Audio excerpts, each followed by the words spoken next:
श्री कृष्ण गोविंद हरि मुरारी, हे नाथ नारायण वासुदेव।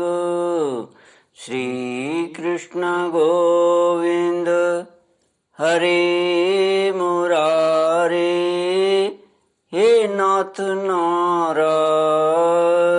वासुदेव। ओम नमो भगवते वासुदेवाय। ओम नमो भगवते वासुदेवाय।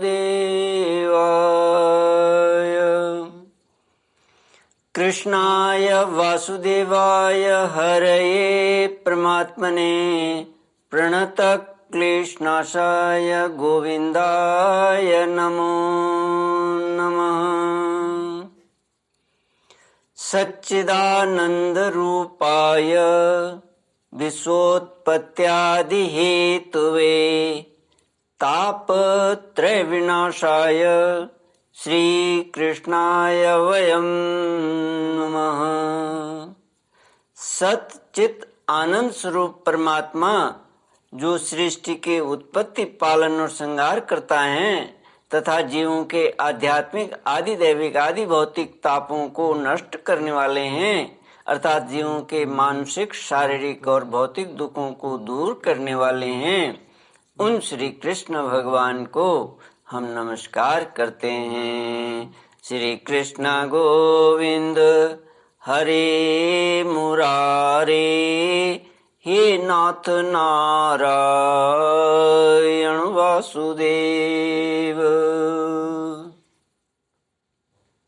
श्रीमद् भागवत दशम स्कंद विंशोऽध्याय पंचविंशोऽध्यायः। विंशो 25वें श्लोक से। श्री शुक उवाच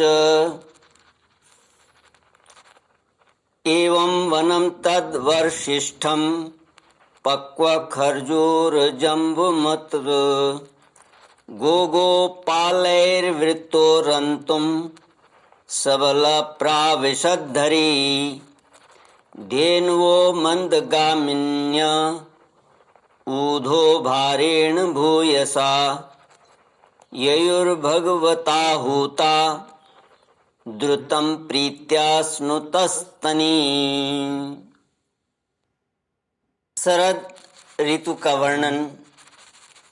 श्री सुखदेव जी महाराज कहते हैं, परीक्षित, वर्षा ऋतु में वृंदावन इसी प्रकार शोभायमान और पके हुए खजूर तथा जामुनों से भर रहा था।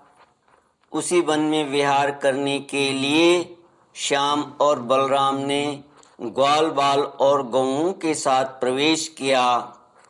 गौएं अपने थनों के भारी भार के कारण बहुत ही धीरे धीरे चल रही थीं। जब भगवान श्री कृष्ण उनका नाम लेकर पुकारते तब वे प्रेम परवश होकर जल्दी जल्दी दौड़ने लगती। उस समय उनके थनों से दूध की धारा गिरती जाती थी। भगवान ने देखा कि वनवासी भील और भेलिनियां आनंदमग्न हैं। वृक्षों की पंक्तियां मधुधारा उंडेल रही हैं। पर्वतों से झरझर करते हुए झरने झर रहे हैं। उनकी आवाज बड़ी सुरीली जान पड़ती है और साथ ही वर्षा होने पर छिपने के लिए बहुत सी गुफाएं भी हैं। जब वर्षा होने लगती तब श्री कृष्ण कभी किसी वृक्ष की गोद में या खोडर में जा छिपते, कभी कभी किसी गुफा में ही जा बैठते और कभी कंद मूल फल खाकर ग्वाल बालों के साथ खेलते रहते। कभी जल के पास ही किसी चट्टान पर बैठ जाते और बलराम जी तथा ग्वाल वालों के साथ मिलकर घर से लाया हुआ दही, भात, दाल, शाक आदि के साथ खाते। वर्षा ऋतु में बैल, बछड़े और थनों के भारी भार से थकी हुई गौएं थोड़ी ही देर में भरपेट घास चर लेती और हरी हरी घास पर बैठकर ही आंख मूंद कर जुगाली करती रहती। वर्षा ऋतु की सुंदरता अपार थी। वह सभी प्राणियों को सुख पहुंचा रही थी। इसमें संदेह नहीं कि वह ऋतु गाय, बैल, बछड़े सब के सब भगवान की लीला के ही विलास थे।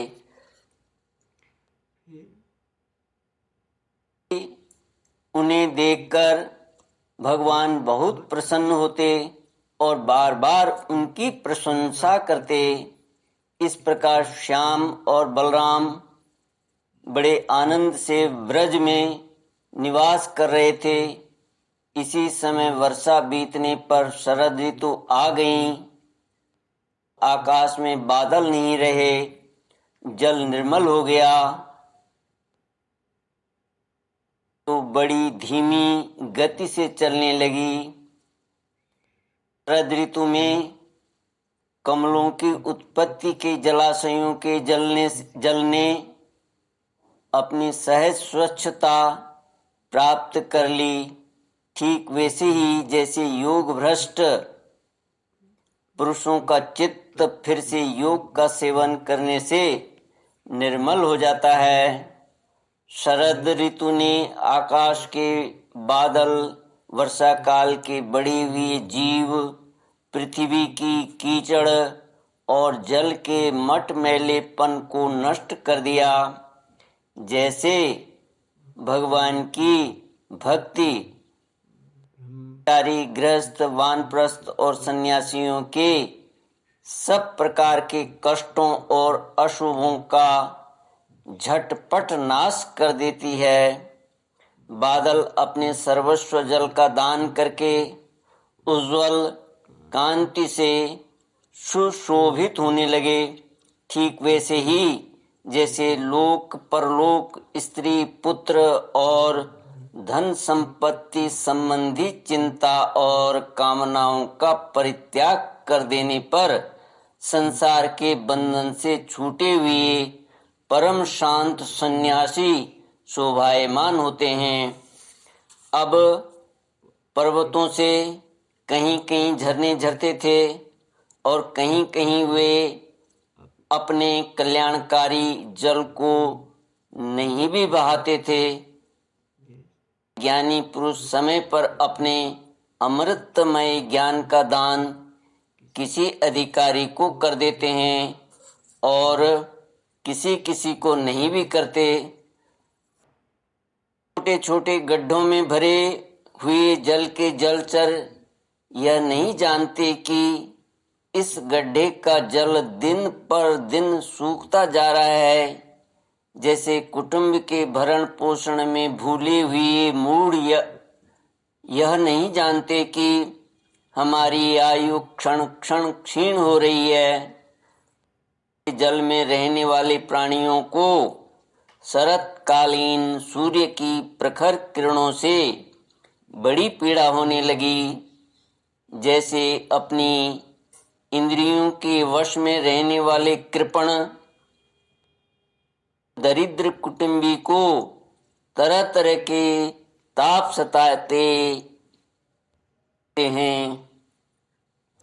पृथ्वी धीरे धीरे अपना कीचड़ छोड़ने लगी और घास पात धीरे धीरे अपनी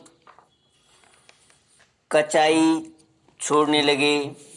ठीक वैसे ही जैसे विवेक संपन्न साधक धीरे धीरे शरीर आदि अनात्म पदार्थों में से यह मैं हूँ और यह मेरा है, यह अहंता और ममता छोड़ देते हैं। शरद ऋतु में समुद्र का जल स्थिर, गंभीर और शांत हो गया।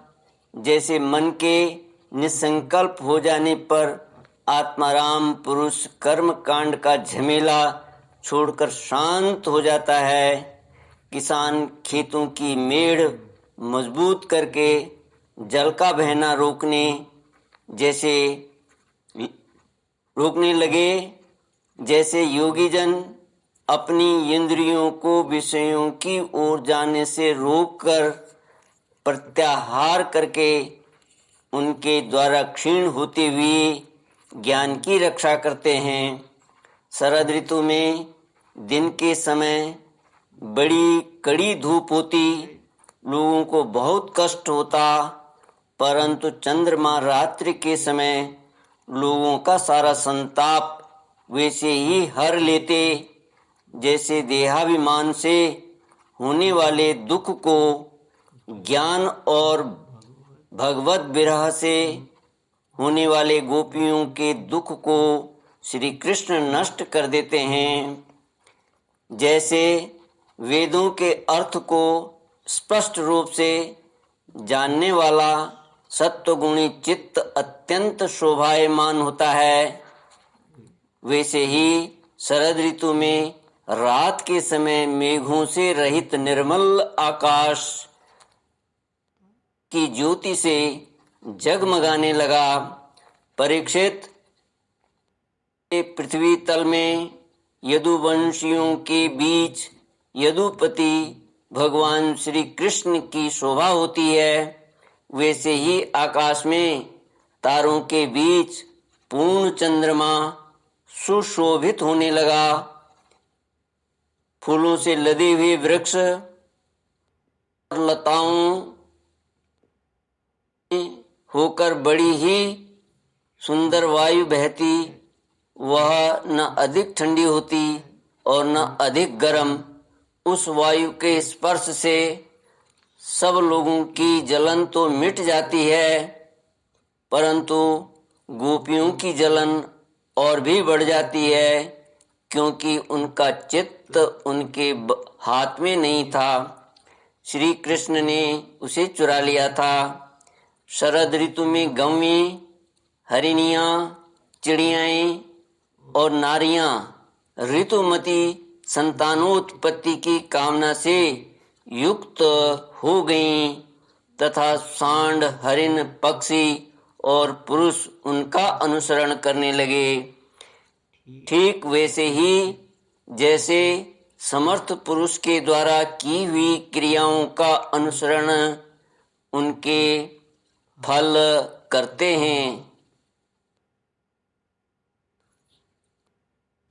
परीक्षित, जैसे राजा के शुभागमन से डाकू चोरों के सिवा और सब लोग निर्भय हो जाते हैं, वैसे ही सूर्योदय के कारण कुमुदिनी,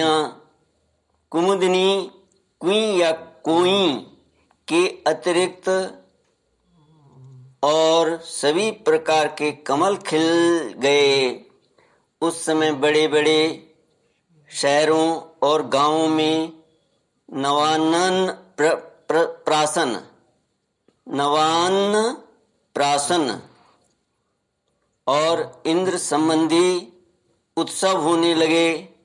खेतों में अनाज पक गए और पृथ्वी भगवान श्री कृष्ण तथा बलराम जी की उपस्थिति से अत्यंत सुशोभित होने लगी। साधना करके सिद्ध हुए पुरुष जैसे समय आने पर अपने देव आदि शरीरों को प्राप्त होते हैं, वैसे ही वैश्य, सन्यासी, राजा और स्नातक वर्षा के कारण एक स्थान पर रुके हुए थे, वहां से चलकर अपने अपने अभीष्ट काम काज में लग गए। श्री कृष्ण गोविंद हरे मुरारे, हे नाथ नारायण वासुदेव। इति श्रीमद्भागवते महापुराणे पारमहंस्यां संहितायां दशमस्कन्धे पूर्वार्धे प्राविट्टद शरद वर्णनम् विंशतितमोऽध्यायः। श्री कृष्ण गोविंद हरे मुरारे, हे नाथ नारायण वासुदेव। ओम पूर्णमद पूर्णमिदं पूर्णात् पूर्णमुदच्यते पूर्णस्य पूर्णमादाय पूर्णमेवावशिष्यते। ओम शांति शांति शांति। हरि ओम श्री गुरुभ्यो नमः। हरि ओम।